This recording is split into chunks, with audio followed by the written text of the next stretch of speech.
Welcome to T2B live. మా T2B live channel ని subscribe చేయండి. లేటెస్ట్ అప్డేట్స్ కోసం బెల్ ఐకాన్ ని ప్రెస్ చేయండి. ఏ చిన్న అప్డేట్స్ ని మిస్ కాకండి. యంగ్ టైగర్ ఎన్టీఆర్ నటిస్తున్న లేటెస్ట్ సెన్సేషన్ జైలవకుశ శరవేగంగా షూటింగ్ జరుపుకుంటుంది.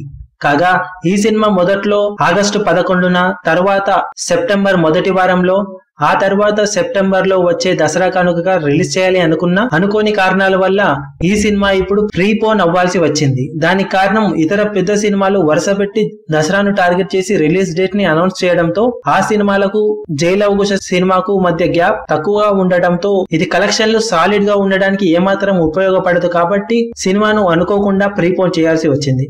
దాంతో ఒక్కసారిగా జైలవకుశ యూనిట్ షూటింగ్ ని నాన్ స్టాప్ గా జరుపుతున్నారట. ఎట్టి పరిస్థితుల్లో సినిమాను ఆగస్టు చివరి వారంలో రిలీజ్ చేయాలని ఫిక్స్ అయిన యూనిట్ వర్గాలు షూటింగ్ లో ఎక్కడా డిలే లేకుండా పర్ఫెక్ట్ ప్లానింగ్ తో దూసుకుపోతున్నారని ఇండస్ట్రీలో చెప్పుకుంటున్నారు. మరి అన్ని అనుకున్నట్లు జరిగి ఆగస్టు 25న వినాయక చవితి కానుకగా సినిమా ప్రేక్షకుల ముందుకు వస్తుందా లేదో చూడాలి. మరిన్ని లేటెస్ట్ అప్డేట్స్ కోసం T2B లైవ్ ని సబ్స్క్రైబ్ చేయండి. వీలైతే లైక్ చేయండి, కుదిరితే షేర్ చేయండి.